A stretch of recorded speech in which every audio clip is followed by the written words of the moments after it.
Hello friends, नमस्कार। आज के लेक्चर में फिर से आपका बहुत बहुत स्वागत है। अभी तक के प्रीवियस लेक्चर्स में हम लोगों ने पढ़ा कि न्यूटन का गुरुत्वाकर्षण का नियम क्या है और क्या होता है केपलर का नियम। इनकी स्टडीज़ हम लोग कर चुके हैं। अब आज के लेक्चर में हम लोग पढ़ने वाले हैं कि केपलर के नियम का उपयोग करके हम न्यूटन का नियम किस प्रकार प्राप्त कर सकते हैं। तो इसी को बहुत ही आसान तरीके से समझने के लिए आज का लेक्चर तैयार किया गया है। तो चलिए शुरू करते हैं कि हम किस प्रकार केपलर के नियम से न्यूटन के गुरुत्वाकर्षण के नियम को प्राप्त कर सकते हैं। तो इसके लिए सबसे पहले हम क्या करते हैं, हम ये कंसीडर करते हैं कि कैपिटल एम जो है सूर्य का द्रव्यमान है और स्मॉल एम उस उपग्रह का द्रव्यमान है जो सूर्य के चारों तरफ एक वृत्ताकार कक्षा में चक्कर लगा रहा है। ओके, और आर क्या है, इस वृत्ताकार पथ की रेडियस या त्रिज्या है। तो आप जानते हैं कि जब भी कोई भी पार्टिकल या पिंड एक सर्कुलर पाथ पर चक्कर लगा रहा होता है तो इस समय इस पर सेंटर की तरफ एक अभिकेंद्र बल या सेंट्रीपेटल फोर्स कार्य करता है और इसकी वैल्यू जो होती है F=mv²/r से दी जाती है। जहाँ पर m क्या है पहले ही हम बात कर चुके हैं, उपग्रह का द्रव्यमान है, r जो है पाथ की त्रिज्या है और v क्या है, v इस उपग्रह का वेलोसिटी है, ठीक है, वेग है। तो इसके बाद क्या है कि हम ये भी जानते हैं कि जब कोई पार्टिकल अपने पाथ को बार बार दोहराता है तो उस पाथ को एक कंप्लीट चक्कर कंप्लीट करने में जो समय लगता है उसे हम क्या कहते हैं, उस पिंड का आवर्तकाल कहते हैं। तो ये आवर्तकाल क्या हो जाएगा, आप जानते हैं फॉर्मूला कि समय बराबर दूरी S/T से क्या हो जाएगा, हमारी उपग्रह के द्वारा चली गई दूरी कहाँ से कहाँ तक हो गई ये। तो अगर ये पाथ r रेडियस का है तो ये क्या कहलाएगा, परिधि या सरकमफेरेंस कहलाता है। तो सरकमफेरेंस किसके बराबर हो जाएगा, 2πr के बराबर हो जाता है, ठीक है। तो इस प्रकार से इस इक्वेशन को यूज़ करते हुए T=S/T से हमारा टाइम क्या हो गया, 2πr/v, ये दूरी और ये है हमारा चाल, ठीक है। अब इसी के आधार पे हमने इसको रीअरेंज कर लिया तो v ऊपर चला गया और t नीचे आ गया तो हमारा v आ गया 2πr/v। तो इस फॉर्मूले को v=2πr/v नहीं, यहाँ पर t होगा 2πr/t।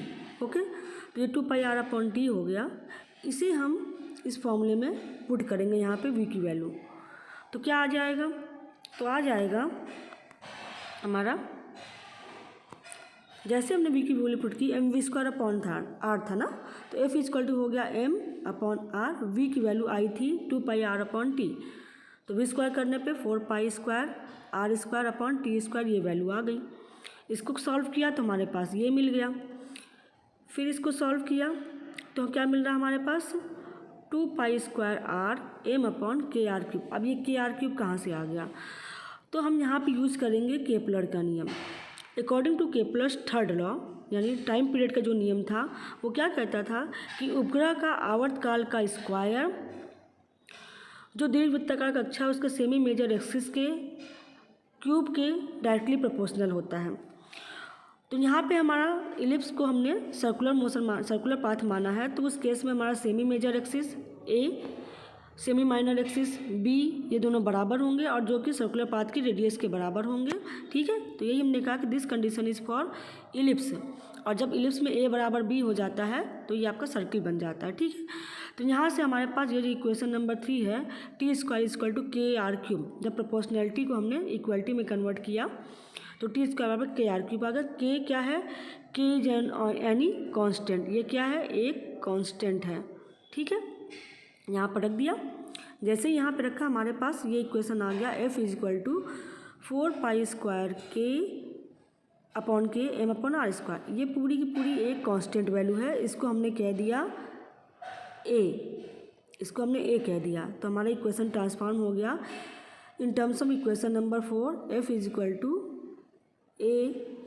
m/r² के, ठीक है। तो ये तो हो गया, ये वो बल है जो कि सूर्य के द्वारा उपग्रह पर लगने वाला है। तो सूर्य उस उपग्रह को जिस बल से खींच रहा है वही अभिकेंद्र बल है ये, और ये अभिकेंद्र बल यहाँ पर उपग्रह को खींचने का काम कर रहा है अपनी तरफ, और इसको हम दूसरे शब्दों में कह सकते हैं कि सूर्य उपग्रह को इस F बल से अपनी तरफ खींच रहा है। अब बच्चों ये समझिए कि ये जो फोर्स है, कैपिटल M का सूर्य मास का जो सूर्य है और स्मॉल m मास का जो उपग्रह है, ये दोनों आपस में एक दूसरे को ही अट्रैक्ट करेंगे, ठीक है। तो ये फोर्स म्यूचुअल होता है। तो इसी के अगर अपोजिट हम देखें तो जो दूसरा बल है इसको क्या कहेंगे, ये दोनों आपस में म्यूचुअल हैं। तो अगर हम इसके अपोजिट देखें तो हमने मान लिया कि F डैश क्या है, ये वो फोर्स होगा जो उपग्रह के द्वारा सूर्य पर लगने वाला आकर्षण बल है, ठीक है। इसको देखिए ध्यान से, उपग्रह के द्वारा सूर्य पर लगने वाला आकर्षण बल क्या है, F डैश है। मतलब जैसा कि हमने आपको इस पिक्चर में ऊपर दिखाया था, क्या था हमारा, ये देखिए F का डायरेक्शन क्या है, इस सन ने इस F को खींचा, प्लैनेट को खींच रहा है, तो ये इधर से इधर की तरफ आ रहा है, तो ये हो गया F। और जब उपग्रह M पर लगाएगा तो उपग्रह एक फोर्स लगाएगा वो जो सन को अपनी तरफ खींचेगा, ये F डैश कहलाएगा, ठीक है। F डैश का direction from sun to planet की तरफ होगा, ओके। अब इस चीज़ को देखते हुए हम आगे बढ़ते हैं। तो क्या हमारे पास आया,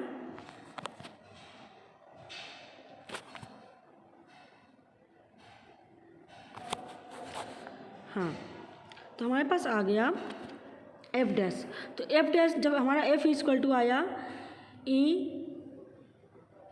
F डैश क्या आया था, a small m upon are square, यानी कि जब सूर्य प्लैनेट को खींच रहा था तो उसका मास था। तो अब जब प्लैनेट सूर्य की तरफ आकर्षण बल लगा रहा है, सूर्य को खींचने के लिए लगा रहा है, तो जो फोर्स होगा वो क्या होगा, उस केस में हम कंसीडर कर लेते हैं यहाँ पे सूर्य का द्रव्यमान आएगा, F डैश इक्वल टू के m अपॉन आर स्क्वायर होगा, ठीक। अब दोनों ही फोर्स वेक्टर हैं और आपस में एक दूसरे के अपोजिट हैं, तो F equal to minus F dash के होगा, लेकिन दोनों का जो मैग्नीट्यूड है वो क्या होगा, वो सेम होगा, दोनों का परिमाण आपस में बराबर होगा, भले ही दोनों की दिशाएं आपस में अपोजिट हैं। तो ये कंडीशन रखने पे हमारे पास क्या आ जाएगा, इक्वेशन नंबर 4 से हमने रखा F equal to A M upon are square, और इस इक्वेशन से F डैश इक्वल टू हो गया के एम अपॉन आर स्क्वायर। दोनों को सॉल्व करेंगे तो आर स्क्वायर कट जाएगा, रीअरेंज करेंगे टर्म्स को तो आएगा ए, एम को नीचे ले आएंगे इधर और इस एम को ले आएंगे नीचे, तो a upon m is equal to k upon m, ये एक कांस्टेंट होगा, ये भी एक कांस्टेंट होगा, दोनों आपस में बराबर है, इसको हमने जी कह दिया, ठीक है, इसे हमने जी कह दिया। जब हमने इसको जी कहा तो क्या आया, सॉरी ये पेज ऊपर चला गया,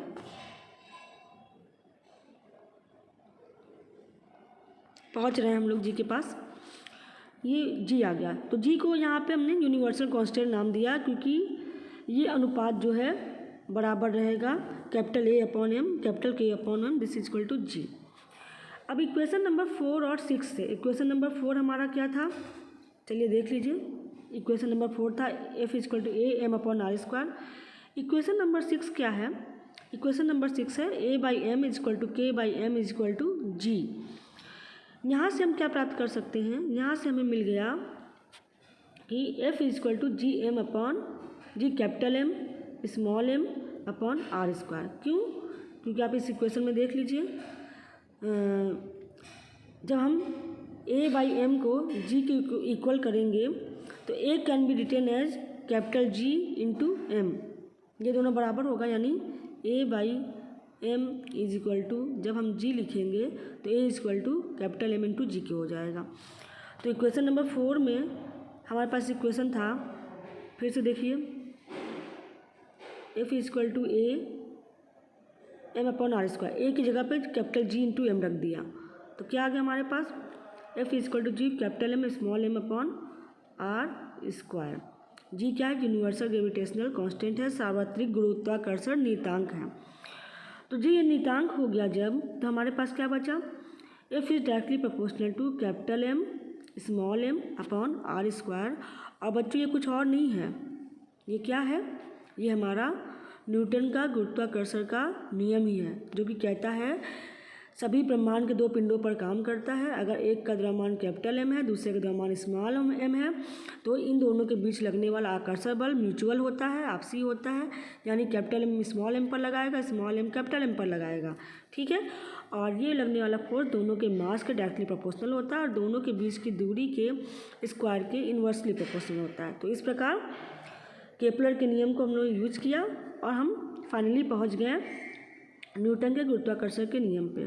तो केपलर का नियम ने कहाँ यूज किया था, ये देखिए यहाँ केपलर का नियम यूज किया था और स्टार्ट किया था हम लोगों ने दो पिंडों पर लगने वाले अभिकेंद्र बल से। और फाइनली सारे टर्म्स को यूज करते हुए हम गुरुत्वाकर्षण के नियम तक पहुँच चुके हैं। तो इस प्रकार हमारा केपलर के नियम से न्यूटन के नियम का सत्यापन हो गया, सत्यापन नहीं, न्यूटन के नियम को प्राप्त करना या न्यूटन के नियम का प्रतिपादन हो गया। तो बच्चों thank you very much. Hopefully ये लेक्चर आपको समझ में आया होगा। थैंक्स।